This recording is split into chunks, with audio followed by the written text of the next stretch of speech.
নমস্কাৰ ৰাইজ, আজি হৈছে আমাৰ ঘৰত মনসা পূজা বা গোসাঁনীয়াৰ পূজা। গতিকে আমি আটাই গা পা ধুই আজৰি হৈ আহিলোঁ। এইফালে আকৌ খোৱা লোৱাৰ আয়োজনখিনিও ধুনীয়াকৈ চলিয়ে আছে। দেও আহি পালে আৰু আহি পাই তেখেতৰ নিয়মখিনিও কৰিলে আৰু ওজাপালিও আহিল।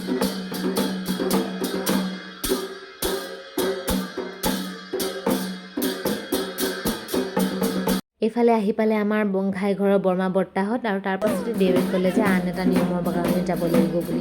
এইফালে আকৌ দাদাই মোৰ মোবাইলটো পাই নিজকে ভিডিঅ' কৰাত ব্যস্ত হৈ আছে। পানী তোলা নিয়ম এটাও আছে মনসা পূজাত। আমি অৱশ্যে ফুল পূজা কৰোঁ, কিছুসংখ্যকে বলি বিধানো কৰে।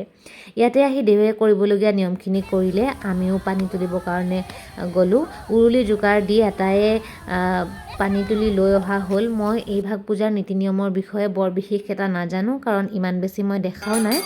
ইয়াতেও আহি কিবা কিবি নিয়ম কৰা হ'ল, কৰি পানীখিনি আমি ধুনীয়াকৈ থৈ দিলোঁ। প্ৰায় 4 বছৰমানৰ মূৰত সুবিধা অনুযায়ী পূজাভাগ কৰা হৈছে, আৰু যদি মায়ে আশীষ দিয়ে ভৱিষ্যতলৈ আমি কৰি যাবলৈ চেষ্টা কৰিম।